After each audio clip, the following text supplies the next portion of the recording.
자, 오늘 뉴스와이드 첫 순서는요, 인터뷰가 준비되어 있습니다. 참여연대 출신, 그리고 조국 국서의 저자, 이렇게 많이 알려진 분인데요.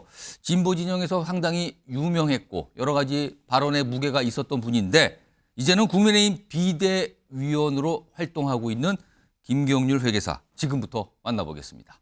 자, 안녕하세요. 예, 안녕하십니까. 반갑습니다. 자, 요즘에요, 연일 정치권 화제의 중심에 서 계십니다. 네. 그래도 마침 오늘 MBN 뉴스와이드 인터뷰에 나오셔서 감사 말씀 드리고요. 우선 가벼운 얘기부터 네. 좀 감사합니다. 해보겠습니다. 얼마 전에 한동훈 비대위원장이 네.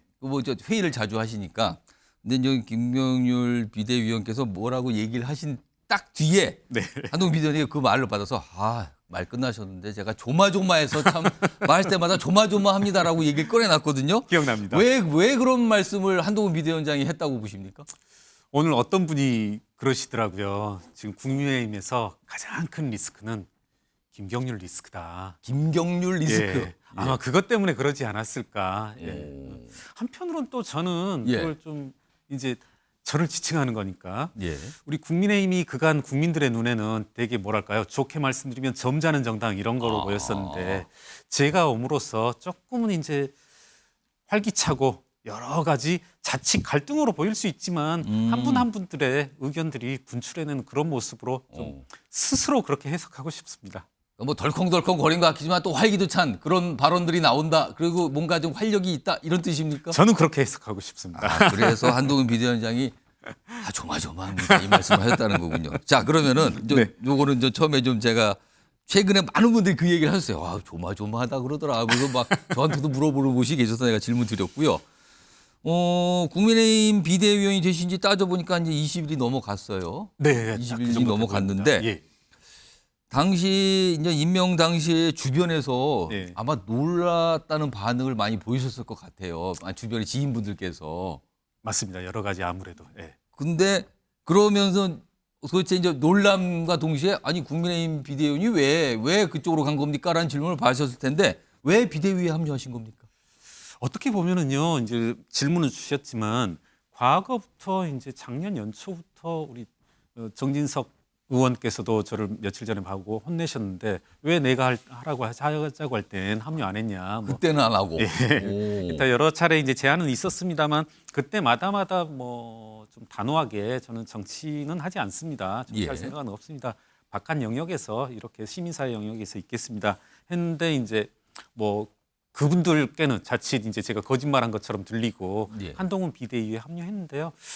뭐 한동훈 위원장과 사실 긴 대화는 하지 않았습니다. 이렇게 합류 여부를 묻고 이제 답하는 과정에서 긴 대화는 하지 않고 뭐 좀 고민은 했습니다만 그간 여러 차례 저도 이제 소위 경제민주화라든가 재벌개혁 이슈를 두고 뭐 검찰에 고소고발도 해보고 일련의 사건들을 이제 처리하는 것을 간접적으로 보면서 예. 지금 여러 가지 지리멸렬한 정치 현황들 그리고 자칫 정치의 영역이 갈등을 불러일으키는 예. 갈등을 조장하는 그런 이제 장으로 전락해버리고 말았는데 예. 이 사람이라면 조금 달라질 수 있고 뭐 여러 짧게지만 여러 가지 이제 비전들을 공유하면서 조금 한번 이 사람하고는 같이 한번 해볼 만하다 그런 생각을 했습니다. 네. 그러면은 한동훈 비대위가 아닌 다른 분의 비대위였으면은 합류가 어려웠다 이 뜻입니까? 그렇죠. 뭐 애둘러 말하지 않겠습니다. 그냥 솔직하게 말씀하시네요. 한동훈 비대위원장이 이끄는 체제이기 때문에 같이 일을 좀 해볼 만하다라 판단하셨다 이 뜻입니까? 네, 그렇습니다. 예. 자, 그러면은 아까 뭐 이렇게 길게는 만나서 대화는 하지 않으셨다 그러는데 영입 전에 혹시 한동훈 장관이 뭔가 설명을 했을 거 아니에요? 네네. 도와달라고. 예, 그때 예. 어떤 약속 또는 어떤 조건을 좀 말한 게 있을까요? 이때의 조건이라면 이제 우리가 흔히 생각할 수 있는 뭐 그런 것 전혀 없었습니다. 예. 그러니까 뭐 경우에 따라서는 야, 왜 그런 조건도 없이 예. 뭐 이랬냐 할 수 있겠는데 아무 조건 없었습니다. 조건 없어. 그러면 혹시 한동훈 비대위원장이 내가 이렇게까지는 할 수 있습니다. 뭐 이런 약속을 한 건 있습니까? 그 우리가 말씀하자면 일종의 비전은 조금 얘기했을 때 비전. 예, 우리가 말하는 약속이나 조건 뭐 어디를 드리겠다, 어디 예. 줄 수 있다 그런 건 전혀 없었습니다. 그럼 조건도 없었고 딱히 약속할 것도 없었는데 살짝 후회는 하고 있습니다. 아, 지금요? 아, 농담이고요. 농담으로. 예. 근데 그러면은 처음에부터 한번 만납시다라는 제안이 왔고 그리고 잠깐 대화를 하셨을 거 아니에요. 근데 만났을 때는 결심을 하신 건 아니었을 거 아니에요. 들어보겠다는 생각을 하셨을 거 사실은 아니에요. 만난 것도 없고요. 이제 예. 전화 아, 전화 통화를. 그럼 예. 전화 통화 중에 한동훈 비대위원장이 어떤 얘기를 좀 꺼내놨을 텐데 결정적으로 아, 이 얘기를 듣고 내가 그럼 한번 가서 일을 해봐야겠다라고 한 대목이 있었습니까? 그러니까 이분께서 그런 말씀을 했습니다. 이제 사실 몇 차례 다른 언론과도 얘기를 했습니다마는 86세대 그리고 기존 소위 운동권들의 정체된 모습, 그리고 뭐 내로남불의 모습 예. 이런 것들을 극복하기 위해서 정치하려고는 하지 않는다. 그래서 저한테 뭐 한 번, 두 번, 세 번 정도 이제 통화를 했었는데 그때마다 왜라는 단어, 왜 내가 정치를 해야 되는지, 예. 왜라는 부분을 한번 같이 고민하고 같이 한번 실현해보고 싶다. 그 부분이 좀 마음에 들더라고요. 아. 뭐 언변이 좋아서 예. 왜라는 영역을 본인이 쭉 설명해내기보다는 왜 정치를 해야 되는지 저랑 뭐 김경률 회계사님이랑 그리고 저는 이렇게 생각하는 부분 또 김 회계사님은 어떻게 해나갈 건지 뭐 그런 질문도 던지고 그런 부분에 또 답변을 만들어내야 하지 않겠습니까? 뭐 이런 식으로 뭐 소통하는 방식이 좀 좋았습니다. 뭐 아, 그 정도의 전화 통화를 몇 차례 하셨는데 그런 거에 좀 이 정도면 할만하다 이렇게 결심하셨다는 거예요. 네. 뭐 어떻게 보면 그런 말을 하면서 뭐 또 조건을 제시하지 않는 그런 것도 좀 괜찮더라고요. 사실 몇 번은 저도 정당 이렇게 뭐 이번 총선에 같이 뛰자 뭐 이런 제안이 예. 지난 총선에서도 있고 했는데 그때마다는 항상 먼저 조건들을 말씀하시더라고요. 이러이러하면 이렇게 해주겠다, 이렇게 해주겠다, 어디 출마 뭐 이런 거 했었는데 그런 말 안 하는 것도 어떻게 보면 없었다, 조금은 그런 매력적이더라고요. 예. 혹시 또 과거와는 다른 모습에 약간 괜찮다 판단하셨다는 거예요. 예. 자, 이게 이제 김경률 회계사께서 이제 비대위원이 되는 과정도 이렇게 주목을 받았는데 예. 가장 최근의 주목은 이거예요. 마포을입니다. 마포을. 예. 이게 참 얘기가 많았는데 예. 지금 지금 민주당의 정청래 의원이 현역인 서울 마포을 그 지역구 사실상 출마 선언을 하신 게 됐단 말이에요. 하겠다고 도저를 말씀하셨으니까요. 그렇습니다. 예. 근데 그래서 주목을 받았는데 왜 마포를 도전하실 생각을 하셨습니까? 이렇게 사실은 월요일 정도에 이제 당 지도부 인사 한 분과 이렇게 예. 공천 이야기를 나누자 해가지고 사실 이제 전혀 계획하지도 않고 공천 관련 얘기를 하자고 미리 말씀하시지도 않고 월요일 날 현장에 갔더니 공천 이야기 하시자고 그러더라고요. 그러니까 깊이 고민 안 해보고 이러저렇게 쭉 말씀을 하시더라고요. 예. 그래서 뭐 김경률 회계사님이 나가서 돌아올 수 있는 곳이 어디냐, 당선될 수 있는 곳이 어디냐 이렇게 쭉 놓고 고민을 하시다가 여러 군데를 얘기하시더라고요. 근데 제가 이제 무슨 말씀을 드렸냐면 저는 네. 반장도 과대표도 과학생회장도 해본 적이 없고 대학 다닐 때 앞에 나가서 마이크 잡아본 적도 없다. 예. 그래서 선거에 관한 울렁증이 있고 또 이런 말씀을 드렸어요. 저는 서초를 보내줘도 떨어질까 봐 좀 겁난다. 그럴 바엔 저를 마포를 보내다오. 예. 서초 나가서 떨어지면 뭐 속된 말로 쪽팔리잖아요. 근데 한번 마포를 보내다오. 그런 말씀을 드렸고 이제 그게 월요일이었고 예. 수요일이겠네요. 수요일 날 이제 뭐 어떻게 보면 출마 선언을 한 건데 출마 선언을 하고 나서부터는 또 무슨 생각이 드냐면 예. 마포에서 진다는 생각은 안 들고 있습니다. 이길 수 있다라는 생각을 하시는 겁니까? 그럼 여기가 굉장히 사실은 국민의힘의 어려운 곳으로 대표적으로 뽑히는 곳이거든요. 예. 진다는 생각이 안 드네요. 진다는 생각이 안 든다. 예. 그러면 그건 돌려서 말하면 이길 수 있다는 생각도 든다 이 뜻입니까? 이길 수 있다도 아니고 이긴다. 이긴다. 예. 이긴다. 예. 그 생각이 든다. 네네. 강한 자신감을 표현했는데 그런데 일단 이게 이제 지난 17일 상황인데요. 사실 그때 한동훈 비대위원장이 먼저 소개를 했거든요. 마포을 얘기를 먼저 꺼내면서 여기에 김경률 회계사가 있습니다라고 소개가 되고 김경률 회계사께서 김경률 비대위원께서 직접 서출마 선언을 한 날이었고 네네. 근데 그 이후에 이곳에 국민의힘의 당협위원장 지금은 이제 전직이 됐습니다만 예. 다들 그 사퇴했기 때문에 네네. 김성동 전 의원이 지금 강하게 반발을 하고 있단 말이에요. 네. 그리고 언론 인터뷰를 통해서 여러 가지 비판을 내놓고 네네. 있는데 혹시 김성동 전 의원께 해주고 싶으신 말씀이 있으시면 이 자리를 통해서 좀 해주세요. 그래서 여러 차례 말씀드렸는데 예. 좀 실수가 있었고 실수라고 하는 것이 의도와 관련된 텐데 제가 뭐 어떤 의도를 설명한다 한들 이것을 쭉 설명드릴 수는 없고 여하튼 우리 김성동 위원장께 예. 오해할 수 있고 또 결례를 저지른 것 같습니다. 여하튼 좀 사과를 드리고 예. 역시 이제 기회 된다면 제가 오늘 오전에도 말씀드렸습니다마는 좀 어떤 식으로든 우선은 제가 전화 혹은 문자를 드려서 말씀드리고 또 한번 좀 찾아뵐 것을 약속드립니다. 전화 문자를 하셨어요? 아직은 못 아직 안 드렸습니다. 제가 하셨습니까? 사실은 전화번호도 오전에 말씀드리니까 한 12시경에 좀 확보를 했고요. 아. 또 쉽게 그냥 짧게 문장 써서 보내는 것보다는 좀 장문으로 좀 써서 보낼 생각이니까 조금 이제 정성을 조금 들여서 마음을, 뭘 예. 해야 될까? 예, 좀 마음을 좀 그러면은 많이 오늘이나 풀어주셨으면. 주말 정도에 연락을 좀 하실 걸로 예, 봐야겠네요. 하겠습니다. 예. 또 어떤 답변이 나올지 모르겠는데 아무튼 이런 상황이 됐어요. 이게 아마 예상을 못 하셨을 것 같은데 이거는 상황을. 네네. 그래서 뭐 이제 약간 오해가 있었고 약간 뭐 그런 거 사과드린다는 말씀하셨는데 17일 날 사실 한동훈 위원장이 또 발언을 많이 하면서 이게 약간 증폭이 됐는데 17일 그날 수요일 상황은 예견을 하셨어요. 그렇게 얘기를 미리 하신 겁니까? 한동훈 비대위원장하고? 그러니까 이렇게 하자는 거였었고 그러니까 이제 뭐랄까요 일종의 뭐 퍼포먼스라면 퍼포먼스였고 전날 밤 화요일 6시부터 시작된 거거든요. 화요일 오후 6시부터 해서 이제 하다가 이제 그런 이야기들이 오갔어요. 그 부분에서 이제 제가 실수한 건데 다른 일로 제가 한 뭐 3, 4일 전에 선관위를 들어가 봤고 이렇게 예비 후보 명부라는 게 있더라고요. 그래서 그렇습니다. 저는 있습니다. 이제 이곳이 이제 출마 예상자들 그러니까 제가 알기로 공식적인 선거 운동을 할 수 있는 기간이 열렸고 예. 여기가 이제 다 있고 이렇게 봤더니 당협위원장분이 김성동 당협위원장이 있는 건 저도 알았었고요. 알고 있었고 검색해 봤더니 안 계시길래 조금 이 부분이 좀 큰 실수를 한 건데 그러니까 이번엔 좀 예비 출마를 후보 안 등록자에 하시- 없으니까. 예, 출마를 안 하시는구나. 그러면서 이제 제가 좀 한 위원장하고도 공유를 했죠. 여기는 비어 있다. 좀 실례된 표현인데 비어 있는 것 같다. 뭐 하셔도 우리 이렇게 해도 저는 뭐 상관없을 것 같습니다. 예, 이렇게 한 게 저로서는 여하튼 결과적으로 큰 실수를 했고 예. 감히 변명을 하자면 이제 정치 시스템에 대해서 전혀 모르니까 뭐 그런 실수를 빚은 것 같고 가끔 여러 곳에서 전략공천 이야기하는데 예.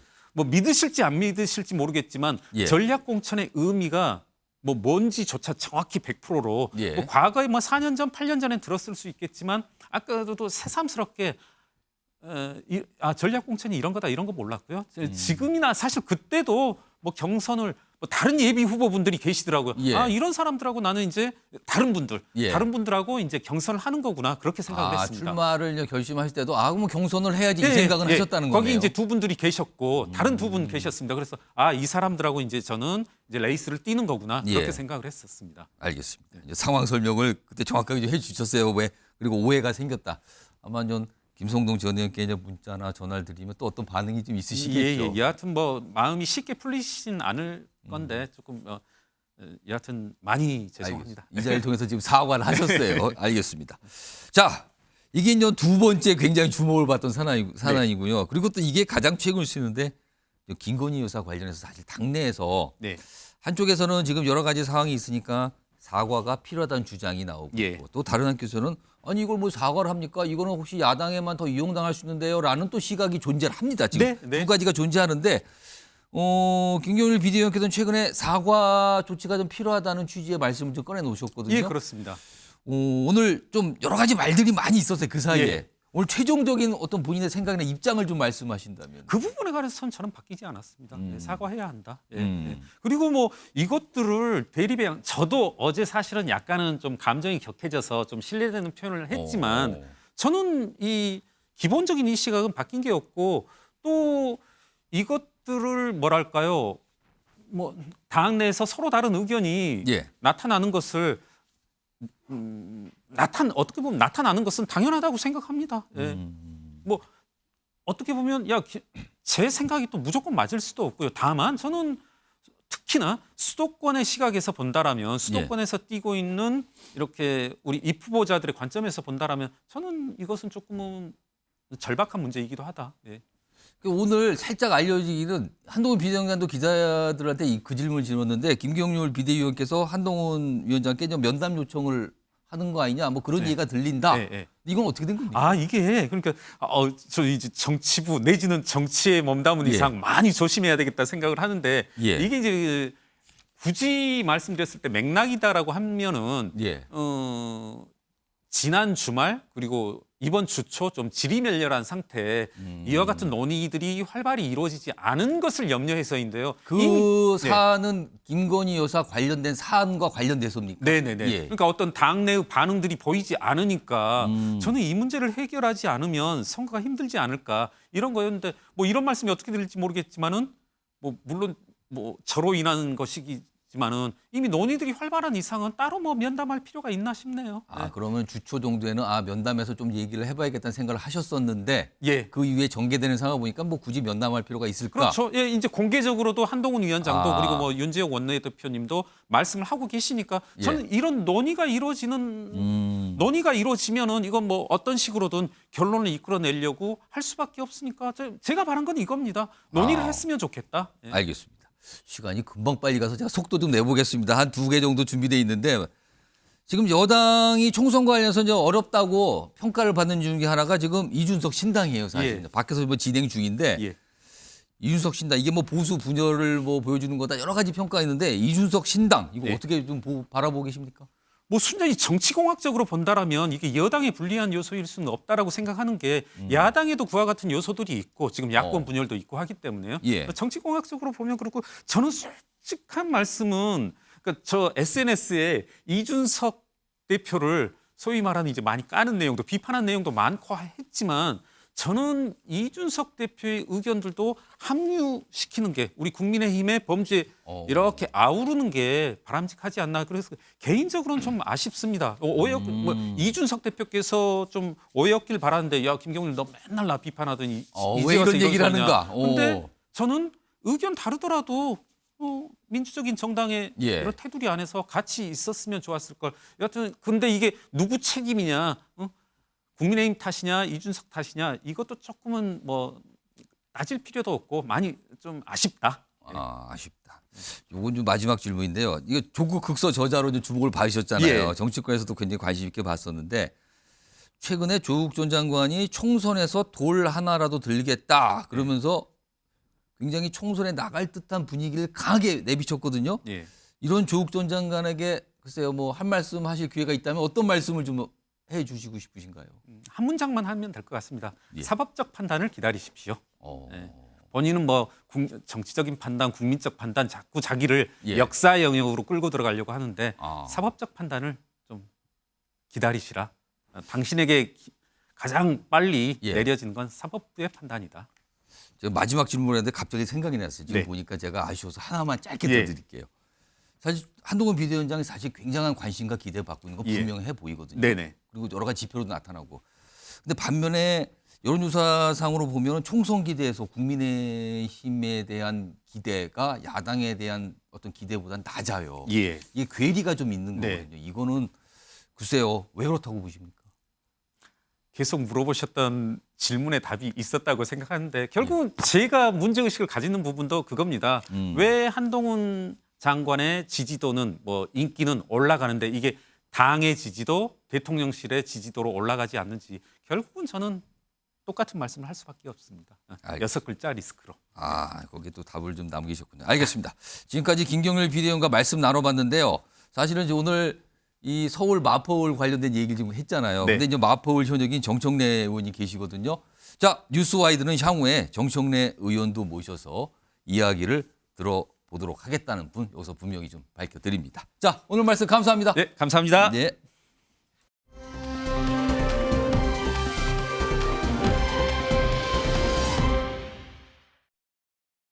저기 명품백 관련해서 원내대표가 여기 할 거야. 이게 뭐 본인의 지금 사과를 말씀하시는 건지 당 의견이 갈려가지고 필요 없다 필요하다 뭐 갈렸어요. 원내대표한테 물어봐. 다수 의견이 있고 소수 의견이 있어요. 다수 의견이 뭐예요? 뭐 사과할 필요 없다는 거겠지 뭐. 별도로 논의는 되지 않았습니다만 이 사건은 여러분 알다시피 의도적으로 접근을 해서 함정을 만들어서 만드는 소위 몰카 공작이고 또 정치적 공작입니다. 어떻게 보면 공작이나 함정이었을 텐데 국민의힘과 윤석열 정부 지지자들 국민들에게서도 아쉬움이 진하게 배어 나옵니다. 또 일반 국민들은 불편함이 크십니다. 예. 그런 사실관계를 떠나서 이런 불편함을 대통령실은 충분히 헤아릴 필요가 있다. 특검법과 달리 우리 국민들에게 충분히 해명할 필요가 있다 싶습니다.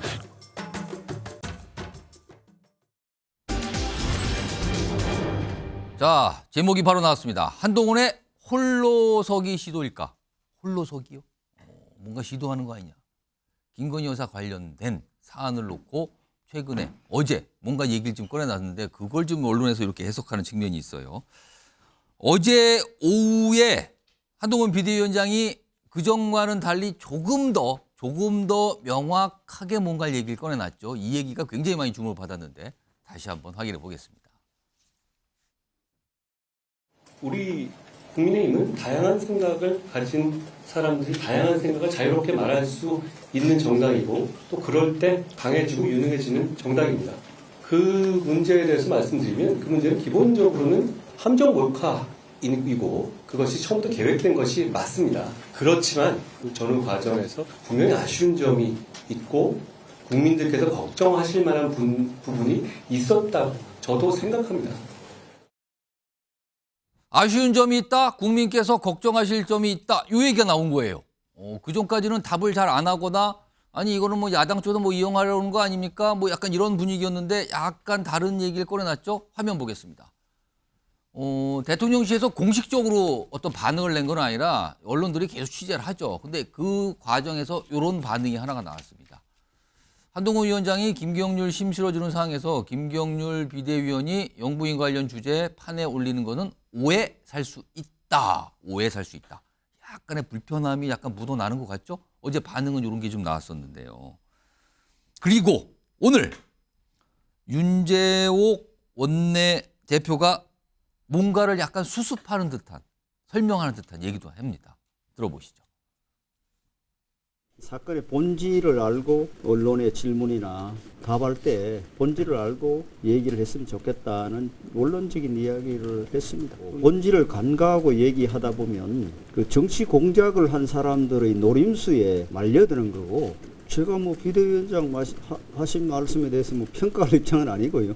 비대위원장님이 본인의 생각을 말씀하신 걸로 저는 뭐 공감의 여부를 떠나서 당의 원내대표로서 그 야당의 부당한 정치 공세에 어떻게 대응할 것인가 그런 관점에서 저는 고민하고 있습니다. 자, 강민구 변호사 나와 계신데요. 윤재옥 원내대표하고 한동훈 위원장의 발언에 온도차가 좀 있다고 봐야 됩니까? 어떻게 좀 분석하세요? 네, 온도차가 지금 보입니다.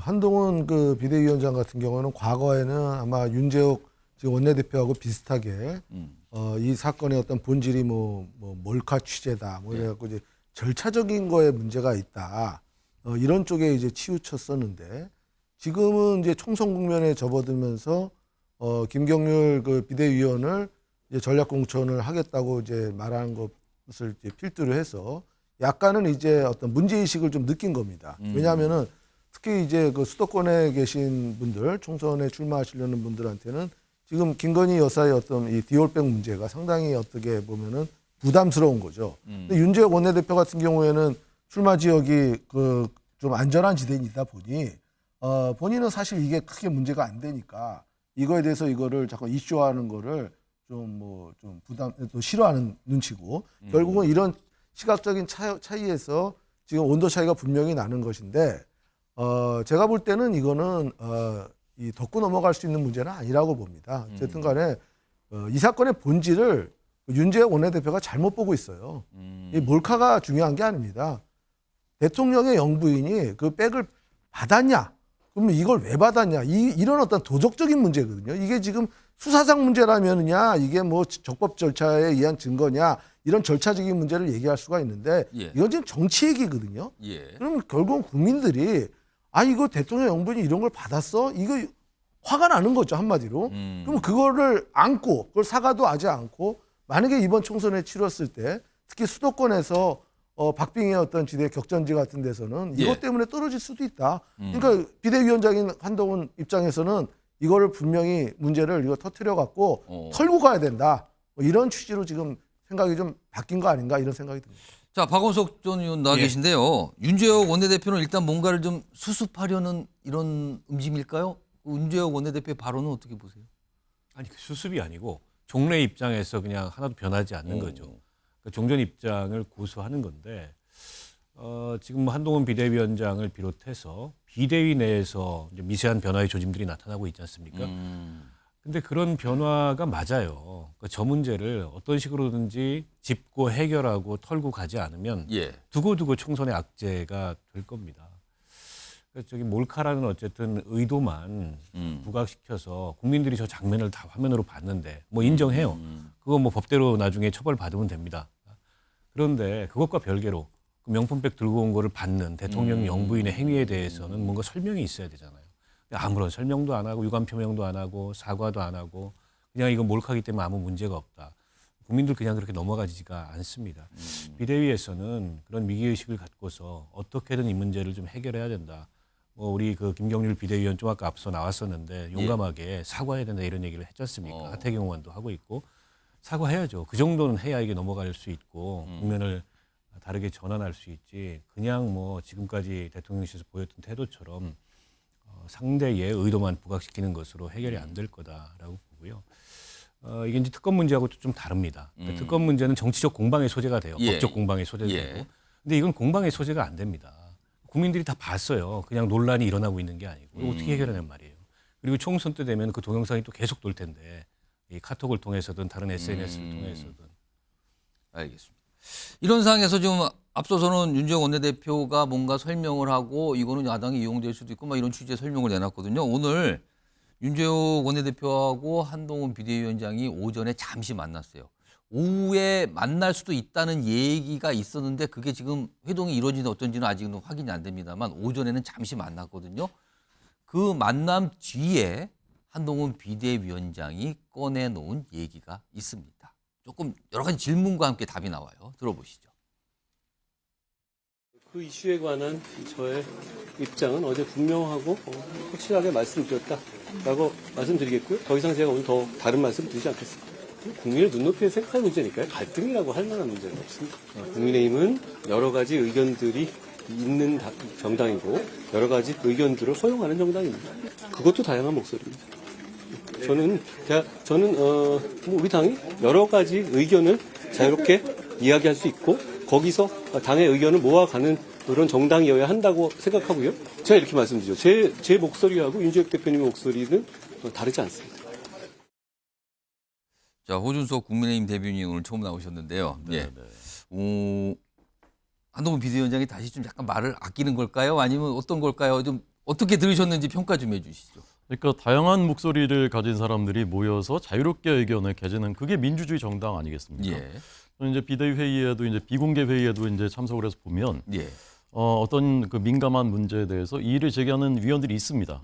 당연한 것이죠. 그렇지 않으면 그건 공산당 아니겠습니까? 그렇죠. 그러면 이제 또 위원장이 설명을 하기 설득하기도 하고 이제 그걸 받아들이기도 하고 그러면서 결정이 이루어지는 것이거든요. 윤재욱 원내대표께서 이 문제 덮고 가자라는 말 한 적 없습니다. 저는 공작이라는 것 그게 본질이다라는 것이 하나. 그다음에 이제 그렇지만 이것을 국민들이 우려하는 부분, 아쉬워하는 부분이 있다라는 것 하나. 그 두 가지 마음이 모두 국민의 마음이라고 생각합니다.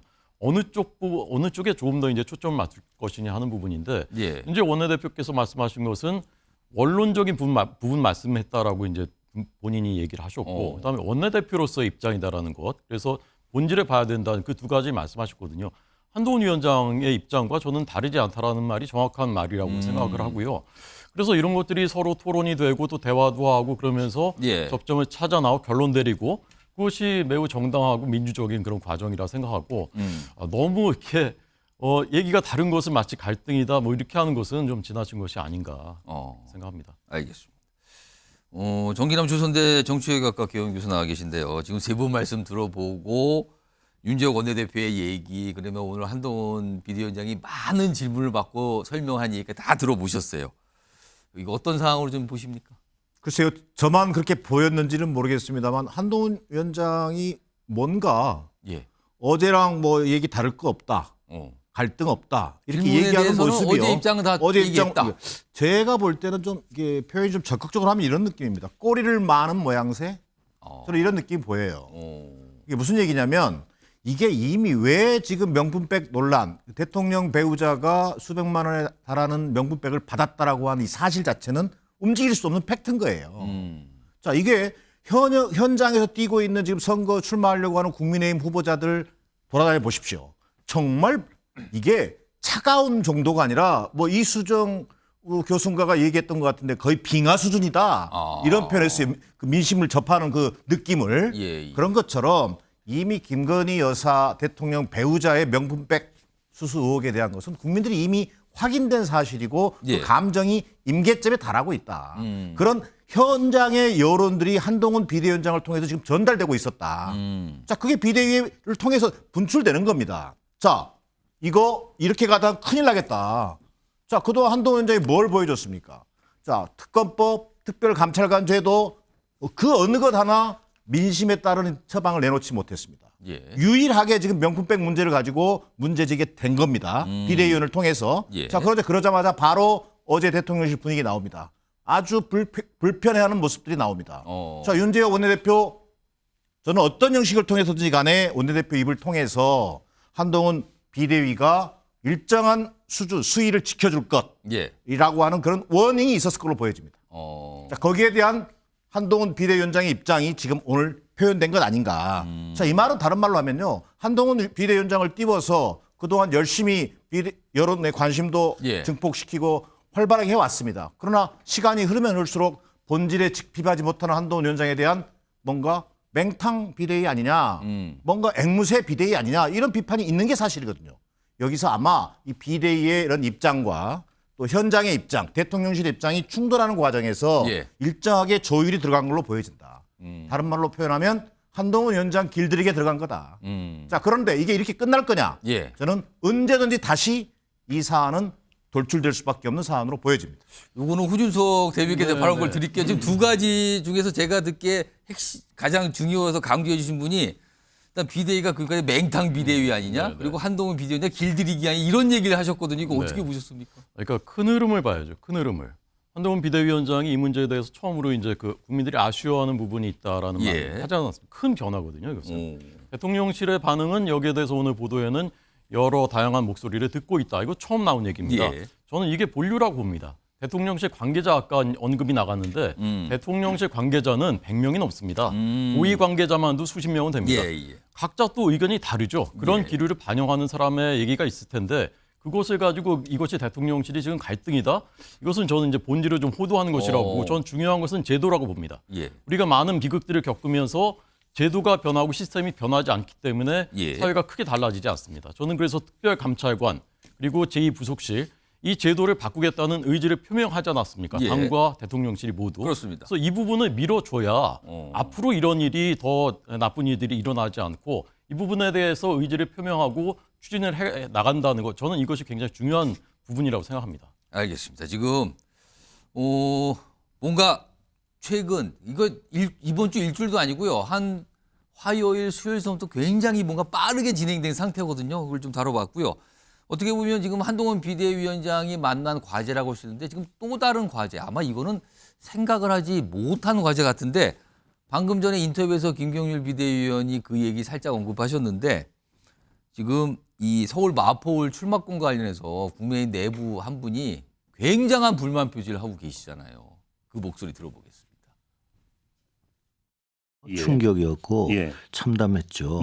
한동훈 위원장이 독주하고 있다는 것까지는 아직 제가 말씀드리긴 뭐합니다만은 욕심, 목표 이게 너무 앞서서 그렇다. 이 당의 중책을 맡은 분으로서는 정말 그 선배들의 노고에 대한 감사한 마음을 가져야지 뜬금없이 이기는 선거 지는 선거 하면 이렇게 무시하는 발언이 있을 수가 없죠. 정청래 의원과 붙어가지고 계속 떨어지는 사람을 또 공천하기는 참 어려운 문제 아닙니까? 김경률 정도 같으면은 신인 가산점, 김성동 위원장의 감점 이런 거 가지고 경선 붙여도 나는 김경률 위원장 그분이 이길 수 있다고 생각해요. 몇 곳은 그렇게 해서 국민의 관심을 불러일으키는 것도 좋은 전략이지요. 자, 이 상황에서 오후에 대통령실 어떤 얘기가 좀 전해졌는데 이런 거예요. 윤석열 대통령 참모에도 공천에 특혜 없다고 강조하시는 분이다. 앞으로 기본 원칙, 기본 인식 견지해 나갈 것이다. 이게 강민구 변호사. 예. 대통령실에서 이거 괜히 오해 사잖아요. 약간 이런 반응입니까? 이거 어떻게 해야 됩니까? 오늘 나온 반응은? 약간 견제구가 들어가는 거죠.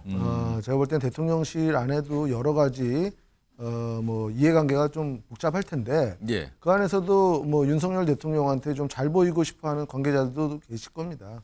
그런 분들 같은 경우에는 지금 현재 그 한동훈 그 비대위원장하고 김경률 그 비대위원이 하는 어떤 김건희 여사 리스크에 대한 자꾸만 문제점 이거가 아마 듣기가 좀 거북했을 것이고 그러니까 한동훈 위원장이 김경률 비대위원을 이제 전략공천식으로 얘기하는 거에 대해서 왜 그런 특혜를 주냐 공천이 이게 정당하게 이렇게 공정한 룰로 해야지 왜 네 한심을 발휘하는 거냐 뭐 이런 거 아니겠습니까? 한심이요? 예, 그 한동훈 위원장의 어떤 그 마음을 이제 갖고 그런 거에 대한 얘기를 하는 거지만 그 속내는 예. 제가 볼 때는 뭐 공천의 어떠한 그 공정성을 얘기하는 것이 아니라 예. 야 이거 김건희 여사 자꾸만 이거 문제 삼는 사람을 자꾸만 강조하면은 결국은 이게 이제 김건희 여사한테 또 부담이 돼 있고 하니까 이 애둘러서 이런 어떠한 그 뭐 원칙론을 얘기하는 거지만 예. 사실은 얘기하고 싶은 부분은 따로 있는 거죠. 정기란 교수님께서는요, 방금 전에 김무성 전 대표가 아주 현실적인 얘기, 그러니까 아니 출마를 여러 번 했다지만 그 이후에 자꾸 떨어지지 않았는가? 그거보다는 다른 인물을 할 수도 있는 거 아니냐? 이게 오히려 국민 관심도 불러일으키는 좋은 전략 아니 이렇게 또 평가를 했단 말이에요. 이거 어떻게 들으셨어요? 김무성 전 의원의 분석은 맞죠. 공천은 그렇게 당 지도부가 그런 고민 속에서 예. 정말 이길 수 있는 후보, 이런 후보를 특정 지역의 전략 공천을 통해서 예. 국민적 관심을 집중시키는 것은 선거 전략상 유효하다고 볼 수 있습니다. 예. 자, 그러나 저렇게 한동훈 위원장처럼 하면 안 되는 거죠. 저건 완전히 말 그대로 내리꽂기 공천이죠. 그게 한동훈 위원장의 아마추어리즘이 그대로 노출된 거다. 저는 이렇게 보여집니다. 이것은 충분히 정무적으로 마포 지역에 대한 고민 속에서 또 예. 공천 과정 전반에 대한 논의 속에서 이것이 논의돼서 그것이 결과로 표출돼야 되는 것이지. 아니 버젓이 그동안 지역위원장으로서 활동해온 후보가 옆에 앉아 있는데 특정 후보를 갑자기 어느 날 이 사람이 후보로 뛸 겁니다 라고 하면 이런 공천이 어디가 있습니까? 누가 그걸 받아들이겠습니까? 그리고 한동훈 위원장이 여의도 사투리 하는데 아니 이것은 전형적인 낡은 여의도 문법을 보여준 거예요. 이건 새 정치하고도 거리가 먼 거죠. 예. 저는 그런 면에 대한 저는 지적이 수반돼야 된다. 자, 그리고 대통령실 이 공천 문제 일정하게 언급했어요. 예. 자, 이건 명백한 부적절한 당무 개입으로 저는 보여집니다. 수직적 당정 관계를 계속 가겠다는 뜻으로 보여집니다. 예. 더 나아가서 한동훈 위원장의 그런 아마추어리즘이 그런 틈을 주는 겁니다, 지금. 자, 김건희, 윤석열 두 대통령 부부에 대한 예. 변호인 역할 그 정도만 하세요. 공천 과정 요란하게 하지 마세요. 예. 이런 일련의 지금 개입으로 비출 수밖에 없다. 예. 자, 이런 일은 앞으로도 예.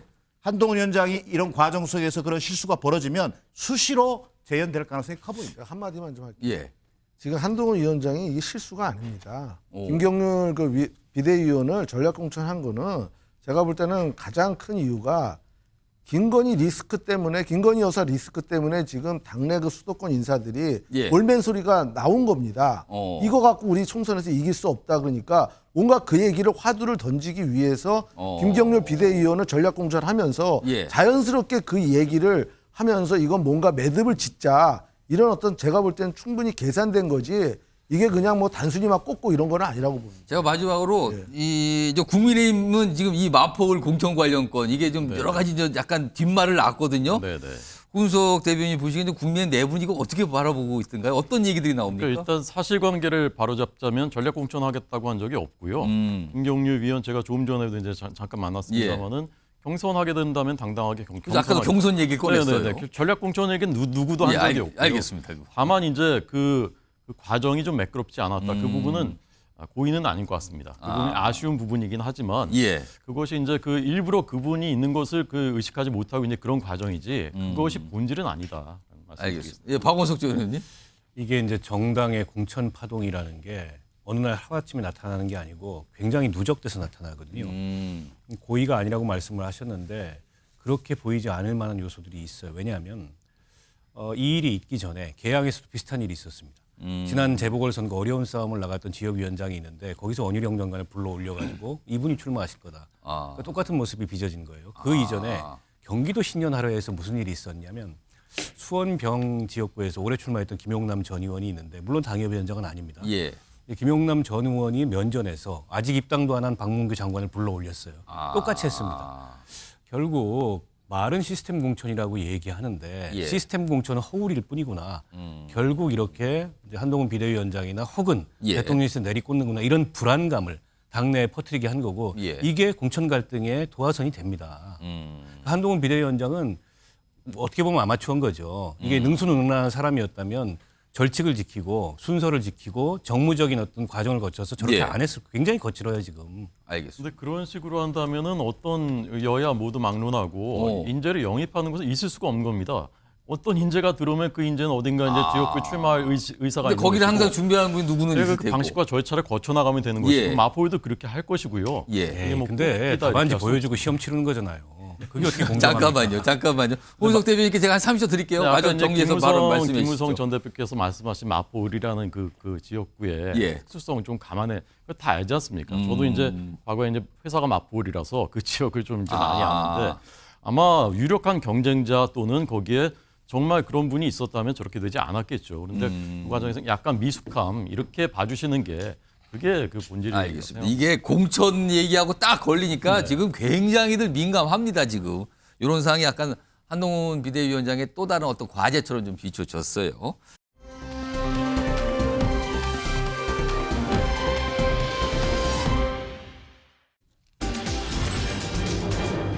이 두 가지네요. 운동권 버릇이다.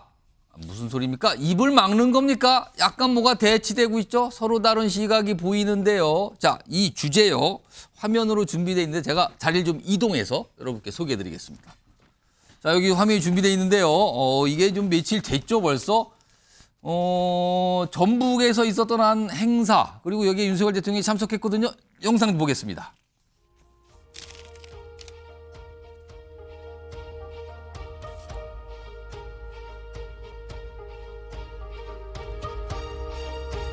자, 이 장면인데요. 이게 경북특별자치도 관련된 어떤 행사였어요. 출범 행사. 근데 거기에서 이런 모습이 좀 나타났었거든요. 이 강성희 의원이죠. 뭐가 악수하고 뭔가를 소리치는 장면 같기도 하고요. 또 끌려 나가는 장면까지 있었습니다.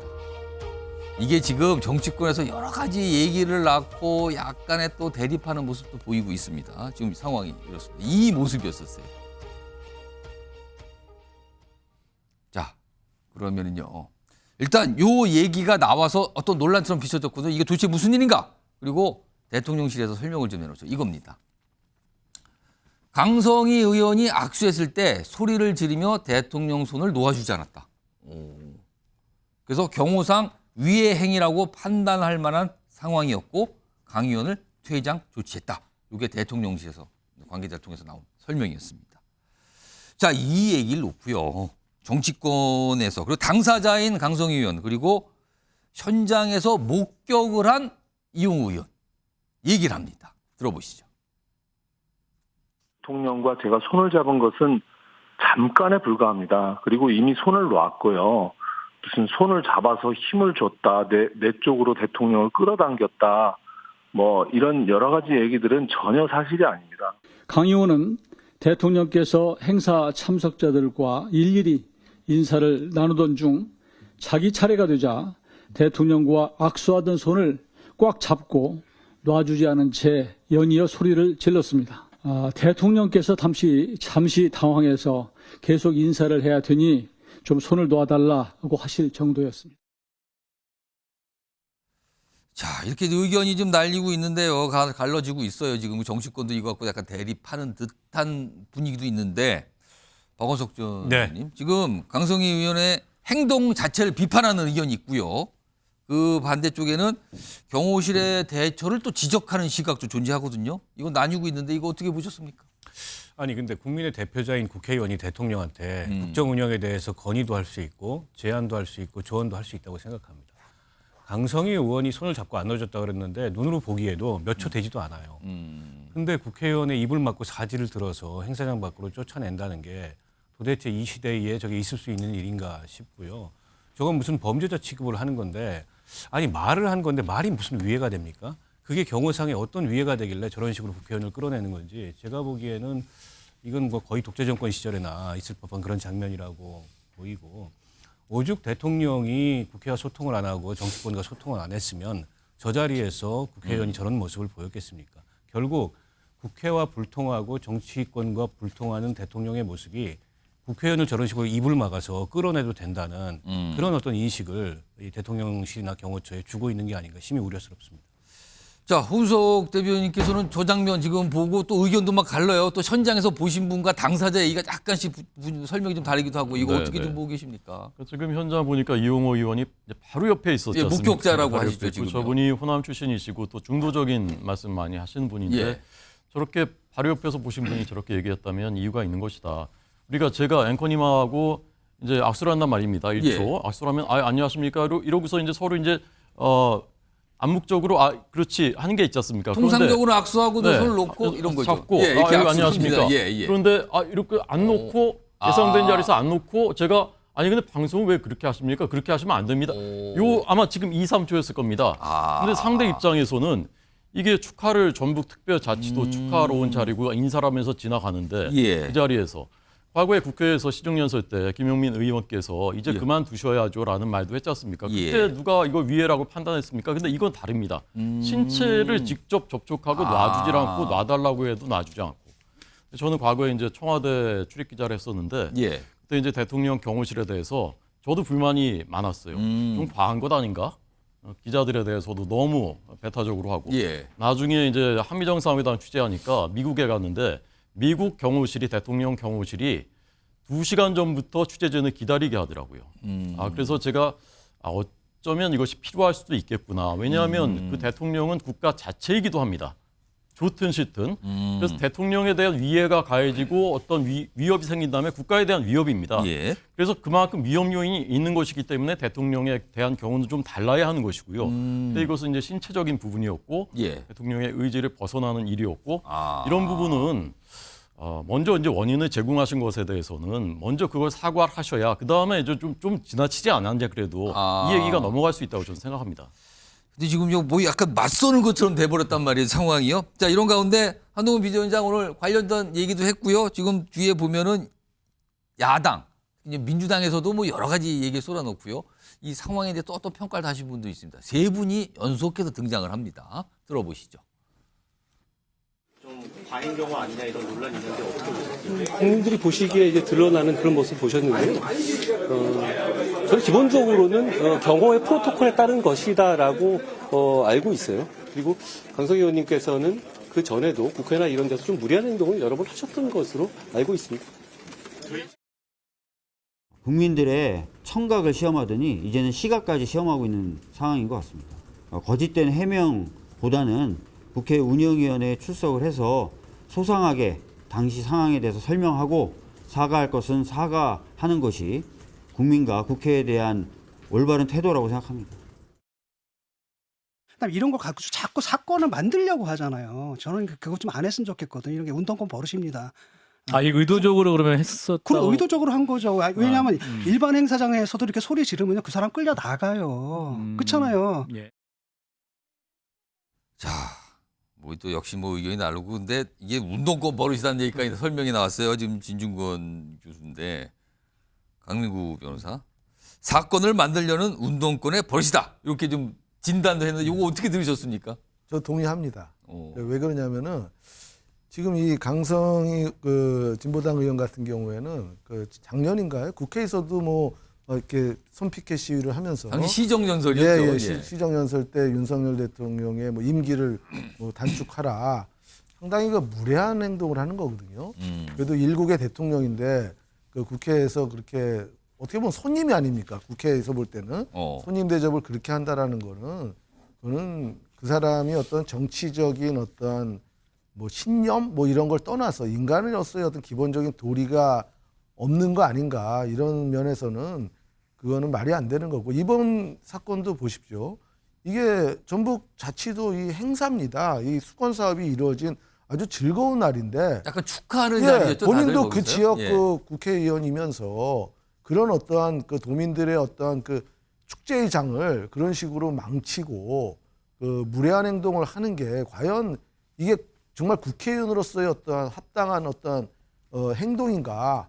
뭐 본인이 이렇게 한 거에 대해서 저지하는 과정에서 물론 사실 이건 또 별개의 문제인데 경호의 과잉성 논란 이것도 문제는 될 수 있다고 보입니다. 하지만 근본적으로 강성희 의원이 어떠한 그런 문제에 대해서는 정말 좀 너무 방법론적으로 잘못된 것이고 좀 국회의원이기 전에 먼저 좀 이렇게 개인적인 인격이라든가 이런 걸 품격을 좀 갖춰갖고 뭔가 이렇게 이런 자신의 어떤 목소리를 내야지 그런 자리에서 이게 다 재를 뿌리듯이 예. 이런 식으로 하면서 국민의 뭐 목소리가 어떠느니 국회의원의 어떤 입법부를 모욕하는 거니 이건 아닙니다. 그거는 본인이 입법부 전체도 아니고 그게 입법 활동에 해당되는 것도 아니죠. 알겠습니다. 지금 지난해 시정연설 얘기를 몇 분이 말씀하셨는데요. 그때 영상도 준비되어 있습니다. 확인해 보시죠. 도라되고 서민 취약계층 보이자는 또 함께 각별한 경각심을 가지고 적기 대응 조치를 상시 준비하고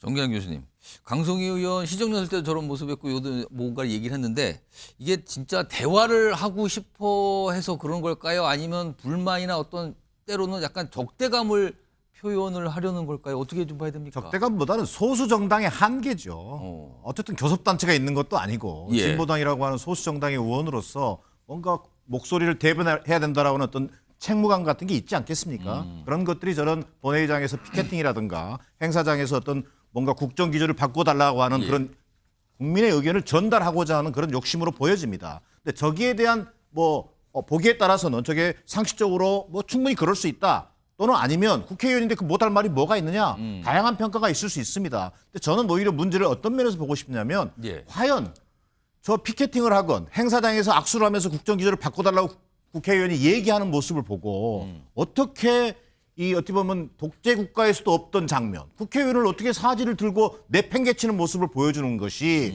과연 민주국가에서 있을 수 있는 일인가라는 저는 문제의식을 갖습니다. 심지어는요, 경호원이 설사 제지했다 치자고요. 예. 수초 동안의 일입니다. 그럼에도 불구하고 설사 경호원이 제지하더라도 예. 저는 대통령이 그러지 말라고 얘기할 수 있었어야 한다고 생각합니다. 자, 그러면서 웃으면서 잘 참고하겠습니다. 왜 그런 여유를 보여주지 못합니까? 자, 이런 일이 발생한 이유는 예. 왜 그러면 경호가 과잉 경호로 들어가느냐? 예. 자, 그동안 대통령이 보여준 야당, 국회에 대한 윤석열 정부의 태도 뭐였습니까? 말만 나오면 종북 주사파, 이권 이념 카르텔 이렇게 예. 공격이 오면서 적대적 야당과를 보여줬잖아요. 예. 그런 연장선상에서 벌어진 일이고 그것이 과잉 경호를 통해서 대의기관이라고 하는 국회의원을 예. 또 내 패댕이 치는 그런 참사를 빚었다고 저는 보여집니다. 홍준석 대표, 최근에 사실은 이재명 대표 관련 피습 사건이 있었잖아요. 그래서 경호에 대한 민감도가 굉장히 높아졌거든요. 혹시 경호실은 그런 거에 대한 약간 긴장 수위가 높아져서 그런 걸까요? 약간 어떻게 좀 봐야 됩니까, 저거는? 대통령실 대통령 경호는요, 어쩔 수 없이 약간 과잉일 수밖에 없습니다. 아까 말씀드린 대로 대통령에 대한 위해는 국가에 대한 위해이기 때문에 일반 시민들 입장에서 보면은 하루 전에 막 행사장 다 통제하고 검문하고 그렇죠. 그러거든요. 사전에 매일 준비를 하죠. 그걸 예. 시민의 안전 권리 이런 측면에서 보면 과한 거죠. 이렇게까지 할 필요가 있나? 그렇지만 대통령에게 가해진 위해는 나에 대한 위협이기도 하기 때문에 그런 부분은 좀 감안을 해주셔야. 예. 이제 대통령께서 이제 왜 그걸 제지하지 않았냐라고 하시는데 예. 국회에서 아까 그 손팻말 들고 하고 또 김영민 의원 그런 거 하실 때 아무도 제지하지 않았지 않습니까? 그냥 다 받아 주셨는데 이 경우는 이제 좀 다른 것이고 대통령이 이제 지나간 다음에 경호원들은 프로토콜에 따라서 이제 그렇게 한 것이고 이것까지 이제 대통령한테 책임을 돌리는 것은 좀 과하지 않나 생각합니다. 아무튼 이 일 때문에 이게 참 가뜩이나 여야가 뭐 별로 이렇게 사이 안 좋아요. 뭐 간단하게 말씀드리면 근데 이런 걸 가지고도 또 서로를 이렇게 좀 바라보고 있는 이런 상황이 또 생긴 것 같습니다.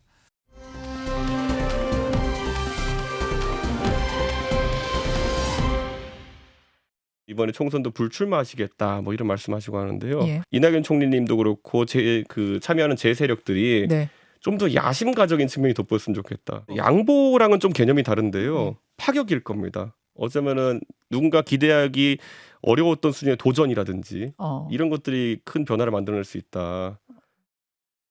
기본적으로는 이게 정치 공학적 통합이어서는 국민들께 감동을 못 드립니다.